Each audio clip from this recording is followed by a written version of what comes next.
Assalamualaikum warahmatullahi wabarakatuh. Salam sejahtera untuk kita semua. Salam pluralisme. Mari gunakan akal pikiran, gunakan akal sehat untuk melihat sesuatu.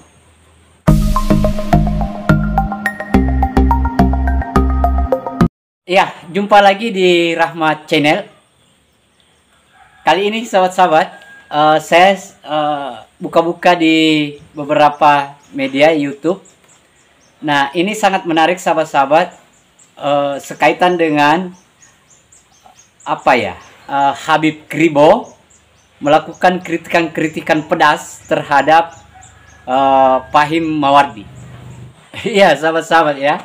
Kenapa ini saya coba angkat? Karena pernyataan-pernyataan dari Habib Kribo ini itu begitu pedas dan menohok, memberikan argumen-argumen terhadap apa yang terjadi di kasus Fahim Mawardi. Nah, ada beberapa hal yang sentilan-sentilan yang dilakukan oleh Habib Kribo. Kalau kita mau melihat, sebelum masuk di sentilan-sentilan Habib Kribo, sahabat-sahabat, iya, ternyata Habib Kribo ini pernah diserang di media sosial, di YouTube, sekaitan dengan Fahim Mawardi yang beranggapan bahwa Habib Kribo ini adalah seorang Syiah dan dia sangat liberal. Nah, saya coba buka-buka di YouTube Benteng Akidah milik Fahim Mawardi. Nah, itu Habib Kribo ini menjadi sasaran tembak, sasaran penyerangan oleh Fahim Mawardi. Nah, kali ini sahabat-sahabat, saya tidak tahu apakah ini balas dendam atau apa, tapi saya kira ini bukan balas dendam. Saya percaya sama Habib Kribo bahwa sesuatu yang memang harus dipublikasikan, dan itu untuk demi kebaikan bangsa, demi kebaikan anak-anak kita, demi kebaikan kita semua, maka itu wajib hukumnya untuk kita angkat atau kita ungkap secara bersama. Nah, apa yang dilakukan oleh Habib Kribo, saya kira itu sesuatu yang membuat kita semua harus menyadari bahwa kejadian-kejadian yang seperti itu, apa yang terjadi di kasus Fahim Mawardi ini, itu sudah tidak bisa terulang lagi sahabat-sahabat. Ya, untuk lebih jelasnya sahabat-sahabat, mari kita lihat cuplikan-cuplikan video yang dilakukan oleh Habib Kribo terhadap Ustaz Fahim Mawardi atas kasus yang menimpa Fahim Mawardi. Nah, berikut videonya, sahabat-sahabat. Ada nih dari pesantren lagi, yang sudah berapa kali lah kita mendapat fitnah dari situ. Nah, terjadi kiai siapa itu yang di Bandung yang sudah kena hukuman mati, mencabuli sekian banyak orang. Nggak berhenti, nggak dijadikan pelajaran ini. Terjadi lagi di Jember nih. Itu yang katanya dijulukin kiai, ya saya sih nggak mau manggil kiai lah. Itu namanya Fahim Mawardi. Nah, sahabat menarik dan lucu ya. Ustaz Habib Kribo itu berucap bahwa dia tidak akan pernah memanggil sebagai kiai. Kenapa? Karena dia tidak layak dipanggil sebagai kiai. Karena menurut kita, pemahaman kita semua sebagai masyarakat Indonesia, karena kalau kita melihat gelar kiai ini itu hanya ada di Indonesia. Nah, kemudian kita mau melihat bahwa seorang kiai itu adalah seorang yang sedikit maha sempurna lah, sedikit sebagai panutan yang memang betul-betul sempurna, dan kita menganggap bahwa masyarakat menganggap bahwa orang itu yang namanya kiai itu tidak punya celah apapun dan harus dilihat. Nah, ternyata berbeda dengan Fahim Mawardi ini yang diduga melakukan pelecehan terhadap santrinya. Apakah itu layak dijadikan sebagai diangkat sebagai kiai atau seperti apa.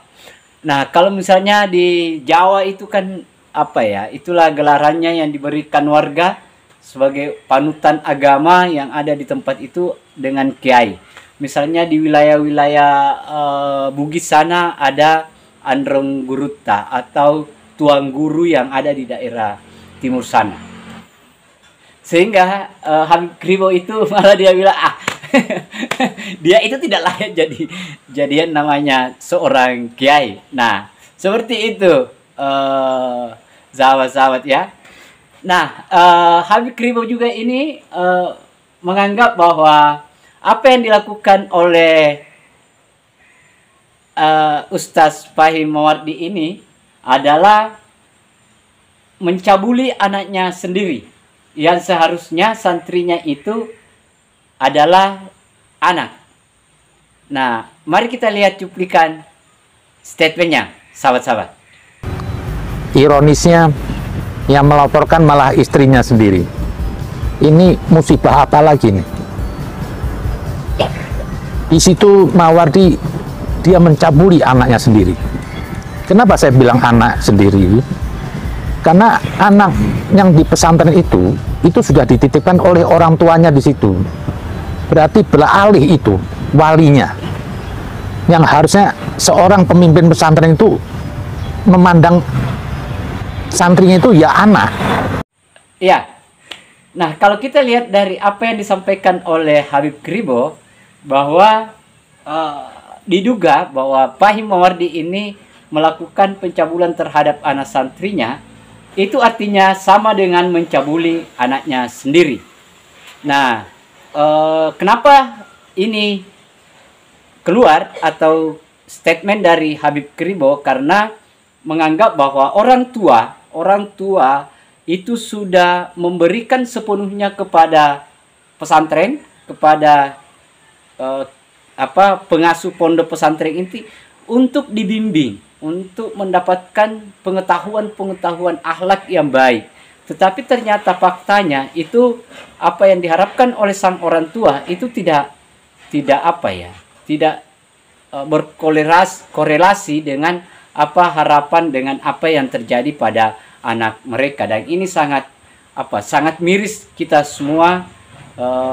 Seandainya ini memang betul-betul terjadi, tetapi saya kira hampir semua media di Jember, kemudian media nasional itu viral sekaitan dengan kasus Fahim Mawardi ini. Nah, kita lihat saja proses selanjutnya. Tetapi apa yang disampaikan oleh Habib Kribo sekaitan dengan itu, bahwa anak yang sudah masuk di pondok nyantri, berarti itu adalah tanggung jawab dan wewenang yang ada di pimpinan pondok pesantren tersebut, karena orang tua sudah menyerahkan anaknya pada pondok.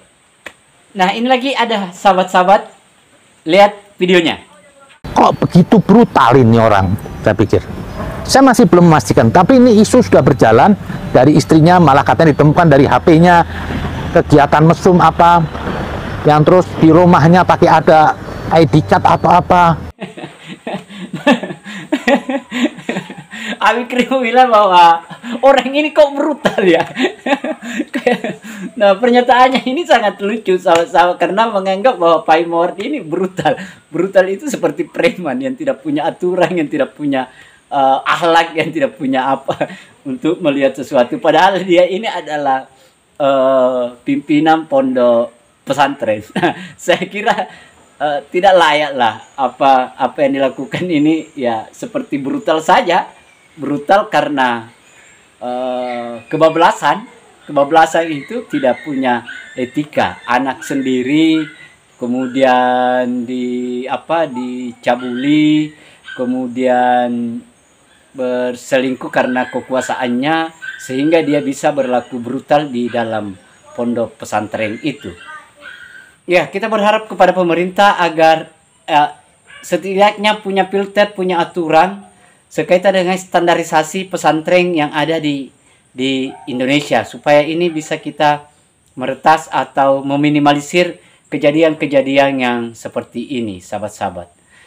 Kita juga berharap dari pihak kepolisian untuk segera menuntaskan ini persoalan, menyelesaikan ini persoalan, dan kita berharap bahwa kejadian yang semacam ini itu tidak terulang lagi, dan ini merupakan sebuah pembelajaran untuk kita semua. Oke, akhir kata dari saya. Terima kasih banyak sahabat-sahabat. Assalamualaikum warahmatullahi wabarakatuh. Salam demokrasi, salam pluralisme. Gunakan akal sehat, gunakan akal pikiran untuk melihat sesuatu.